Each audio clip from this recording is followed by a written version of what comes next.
Welcome. This is the third video in a series of short videos about effective conversations in child protection. These are based on the principles of motivational interviewing and collaborative communication and applied to child protection scenarios. This is part of practice resources developed to support the implementation of effective child protection. In video 3, we illustrate how a social worker approaches a disagreement about the recommendations of a case conference report. This video shows two contrasting styles used by social workers when talking with a mother whose children are on the Child Protection Register. This is an emotive conversation. In the video, Jen has read a Child Protection Case Conference report written by her social worker. It recommends that her children, Hav and Kyle, remain on the Child Protection Register for a further 6 months. Jen finds this very difficult. There are no concerns about her ability to parent the children. There have been concerns about Jason, her partner's behaviour. He is currently in prison and poses no current risk to the children. One of the expectations was that Jen complete the Freedom Programme, a course to help female victims of domestic violence understand the impact of the behaviour on them and on the children. She hasn't completed the course. Jen finds it difficult to understand why, as there are no concerns about her behaviour and Jason is in prison. There is a need for a further period of registration. These two videos show a contrasting approach that indicate the way the social worker thinks of this parent and manages their own power and control. In the first example, you will notice how critical the worker is of Jen's failure to attend the course, criticises her ability to keep the children safe by allowing Jason back into their lives. The approach is patronising and demonstrates that the worker has no belief in Jen's abilities. No strengths have been identified, despite Jen's assertion that there have never been concerns about her care of the children. It seems the worker does not want to listen or acknowledge. In the second example, you will notice that the worker takes a different approach. In it, they listen to Jen's view. Having done so, they reflect on how difficult and unfair it must seem to Jen that whilst Jason is in prison, she has to deal with these matters. The social worker finds some common ground about what they both want and how they can find ways of breaking a pattern that's repeated itself several times. Try and notice how each conversation developed. What approaches were used and what were the outcomes achieved? So, Jen, you've read my report. Is there anything you want to discuss? I can't believe it. I've done everything you've asked for, except for that freedom thing. We're all safe. My kids are okay. And you're saying we need to stay on the register for another 6 months? I just don't get it. My kids are okay. And anyway, Jason's in jail until at least Christmas. 6 more months on the register. It's mad. I've never done anything to harm my kids. They've never seen anything. I'm the one who has to deal with all this. It's all right for him in there. He doesn't have to deal with all this bullshit. You're failing to protect the children by staying with Jason. If you insist on putting your own needs above your children's welfare, we have no option but to consider how to keep the children safe from the continuing effects of Jason's behaviour. You said you would do the Freedom Programme. You haven't done it, have you? And still you don't understand or accept that emotional harm is happening to Hav and Kyle. You just haven't made any progress.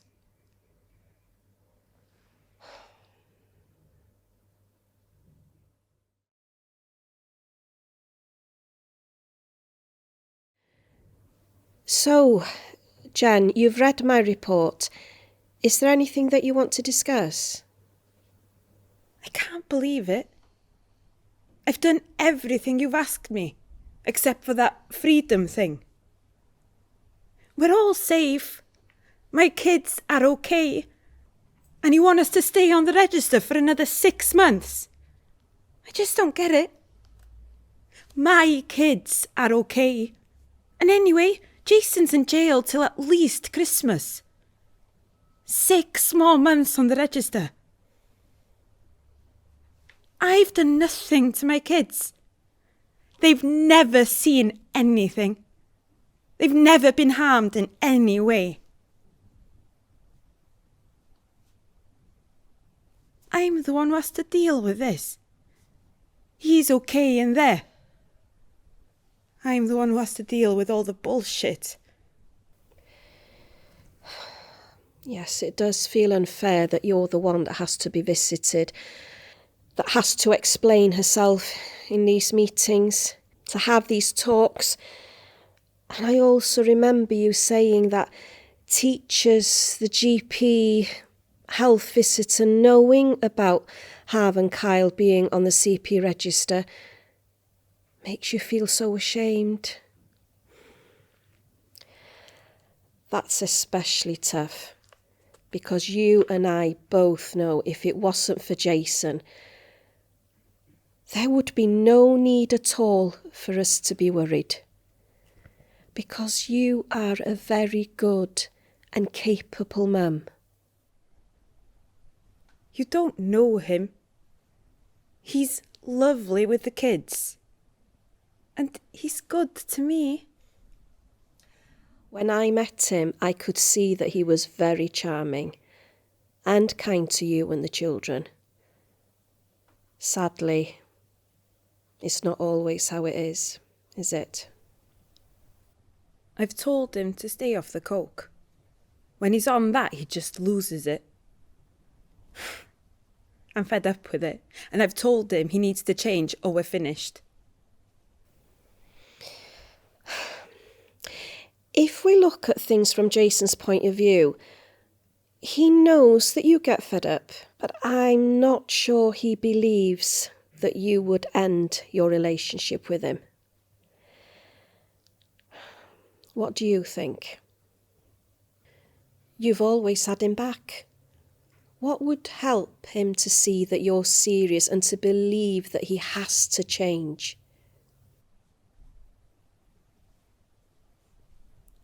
Don't know, really. Just to stop with the coke and the booze and going to parties. Looking at it from his point of view, why should he take it seriously? If he comes back home to you when he comes out, what could you do to make sure he gets it?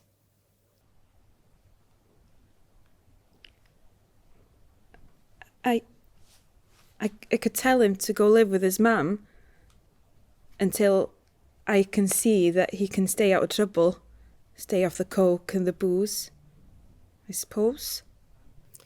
You and I are both looking for the same things. I'd like to see something that shows he's understood what has to change in his behaviour too. You know, Jen, this is the 3rd time Harv's been on the register, and we had to register Kyle once he was born. All of this has been so difficult for you. I know that accepting help isn't easy, and Jason may take a while to understand that you mean business. You're used to them coming off the register when Jason's in prison. But we need to break this pattern and work with you so that you have all the facts and the support to help you make those important choices for you and for the children. So what did you notice? This is a familiar scenario for child protection practitioners when there are concerns about domestic violence. Accepting that usually it is a male-on-female violence, we often find the focus of child protection on the ability of the mother to keep the children safe. Mothers are the victims, and in child protection are also seen as responsible for protecting or failing to protect their children from the effects of domestic violence perpetrated by other people. Jen tells us about the unfairness of it all. How would you respond to Jen's situation? She's frustrated and powerless. It may echo her experience of domestic violence, yet Jen has done everything asked of her, other than attending the Freedom programme. In the first example, did the social worker really hear Jen's view of the situation, or was it dismissed? If we just look at the last few frames of the first video, this is how Jen looked after being scolded by the social worker. Jen was left undermined, powerless, and possibly traumatised. There was no acknowledgement of her capability. There was no hope. If this was you in the social worker's seat, do you think in that moment that you'd notice Jen's body language? What was it telling you? What could you do at that time? So how did the social worker think they were going to develop a working relationship with Jen that would achieve greater safeguarding for her children? The approach in the first example creates resistance and actually undermines the effectiveness of any child protection intervention that would be tried. Practicing this way, the social worker creates the circumstances where nothing would probably change for the children. We are seeing conflict rather than collaboration. Going head to head, using our power and control, which results in resistance. In the second example, the social worker listened to Jen's protest. The social worker showed they'd listened and showed empathy for her situation. The social worker did challenge Jen because this was a pattern that had repeated itself over and over, but they found common ground about what they both wanted. They wanted Jason to change so that the children would be safe. In the conversation, there was discussion about practical things that may help move things forward. This built on Jen's own understanding of the situation and her own options. How can you prepare for such an interview so that you have the ability to make good choices and avoid generating resistance? And when you are able to talk about change, how you'll stay with that change talk to bring out options that the mother wants to try. What are the key learning points from these examples? We've talked before of flight or fight. Many of these conversations are emotive, and sometimes it is difficult to respond well when you have a frustrated parent who makes you feel threatened or scared. This was the third time this had happened with Jen, yet she didn't seem to be learning and the pattern was repeating. Jason wasn't there, and the focus of the social worker was to try to influence Jen to protect the children. We feel frustrated and tell ourselves she's not listening. We feel hopeless and tell ourselves that nothing will change. And when we have these competing emotions in our mind, how easy is it to really listen to Jen? What do we know about what makes effective conversations? The best conversations are the ones where people feel really listened to. These conversations help practitioners really understand what is important for families, but also families often start to make sense of their own situation as they can put time and thought into it. We saw this in the example with Jen. The social worker listened to Jen's protest about how unfair everything was. In the first example, the social worker had an automatic and critical answer ready for Jen, ready to match her in that war of words between them. But in the second example, we saw that the social worker was really listening.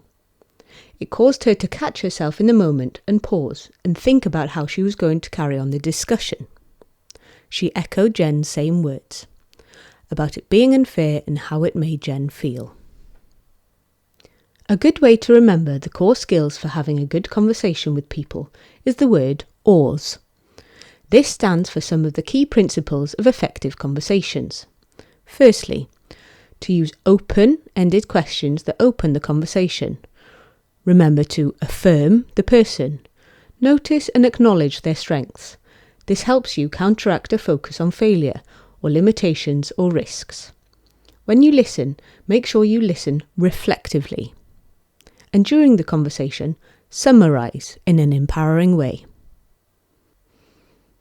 In the second example, you heard the social worker use an open question and invited Jen to tell her how it is.